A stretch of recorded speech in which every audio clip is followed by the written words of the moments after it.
Кайырлуу күн, калдарыңыз калай? Бүгүн мен сиздерге жумушсуздукка тиркелүүдө үчүн Еңбек Кз аркылуу жаңа форматын көрсөтөмүн.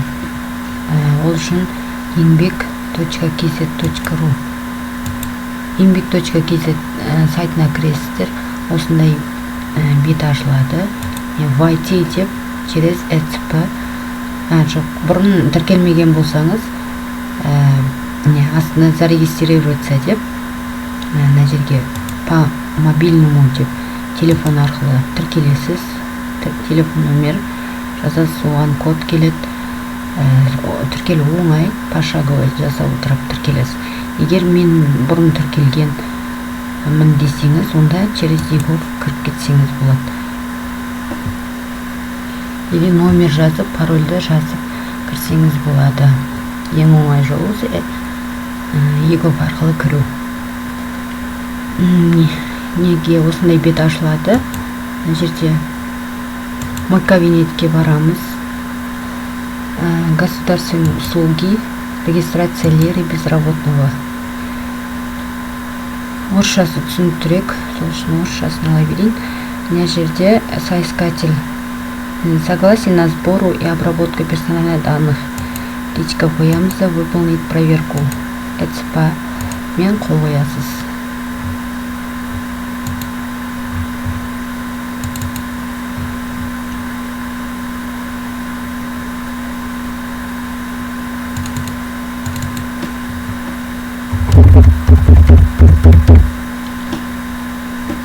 Жумуштукка тиркелүү үчүн эң биринчи пенсион үчүн мен керек. Атында эч кандай ИП тиркелмеген болуу керек. Осындай проверкадан өтесиз. Проверить очередь. Номер очередь 18 деп тур. Кичкене минуттан кийин кайта обновление жасайсыз.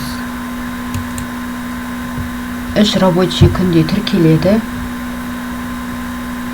Тиркелгенден кийин барып, мына жерде лицо ищущее работу кадр жибергенден кийин осо жанады.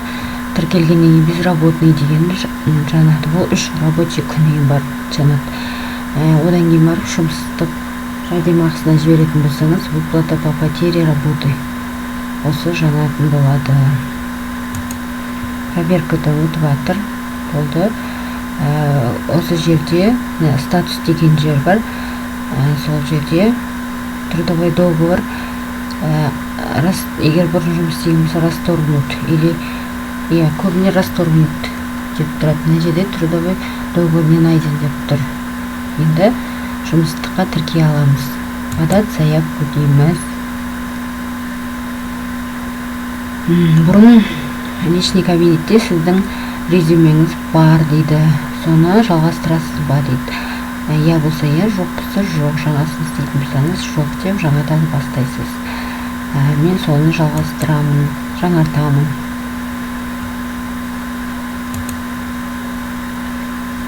Мына жерде бірінші бетте барлық өзіңіздің данныйларыңыз шығады. Дұрыс емес болса өзгертесіз, дұрыс болса дальше кете бересіз. Населенный пункт қай жақта тіркелген прописка, соны тауып қоясыз. Сотовый номер.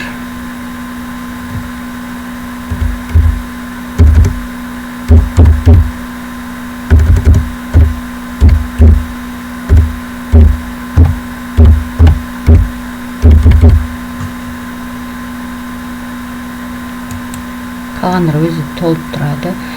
Мына жерге барлық сұрап тұрған нәрселерін жазасыз. Профессиональный область, қандай профессия оқыған, қандай жұмыс іздеп жатырсыз мамандық бойынша, соны бәрін толтырасыз. Некі толып тұрған, оны ары қарай далее деп кете береміз. Какое у вас образование? Общий, средний, после средний, технический, профессиональный. Керегін таңдайсыз. Қай жерде оқыдыңыз? Колледж ба? Или басқа ма? Университет ба? Соны таңдайсыз. Специальность дейді.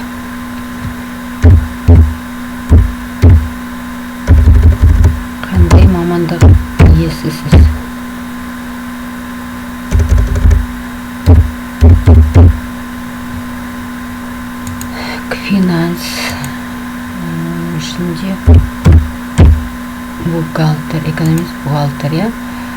Әрі қарай не бітірдіңіз, соның бәрін жазасыз. Қай жылдан қай жылға дейін оқыдыңыз. 2008 деген бұл кісі 2008-дің сентябрі 2011-дің июні дейік. Далее опыт работы қайда жұмыс істегенсіз, ИП қандай, соны толық жазасыз.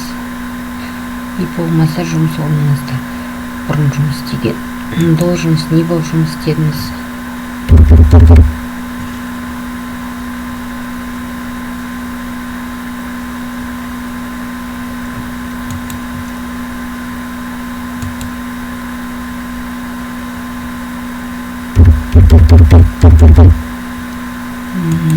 Қай жылдары істедіңіз,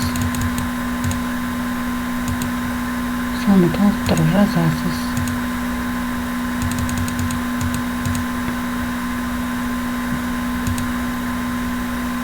Далее басасыз.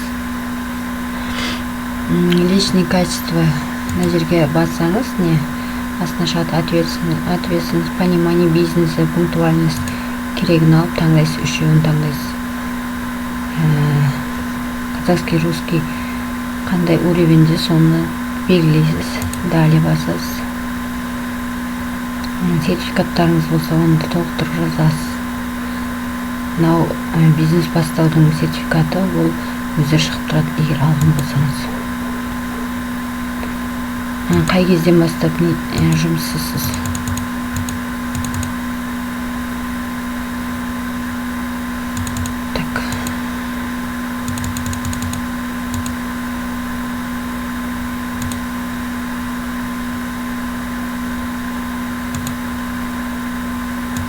Не үшін жұмыстан шығып кеттіңіз? Увольнение по соглашению сторон деп жаздым. Өзіңізге керегін таңдайсыз. Қандай жұмыс іздеп жатырсыз? Постоянному времени, оны таңдайсыз. Қай категория не занятность? Қай айдан бері, жылдан көп, или мүлде жұмыс істемейсіз, соны таңдайсыз. Және центр, карьерный центр таңдайсыз.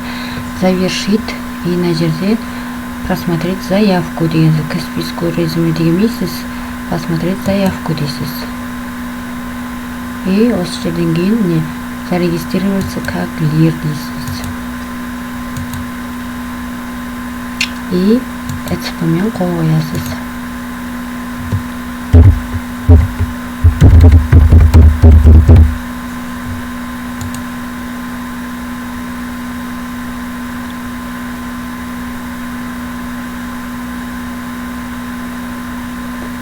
Енді 3 рабочий күннен кейін безработный ол тіркелесіз деп тұр.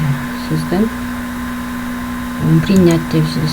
И осыдан кейін 3 рабочий күннен кейін безработный деген жану керек. Видеом сіздерге пайдалы болса, лайк басып, комментарий қалдырып кетуді ұмытпаңыздар. Рахмет.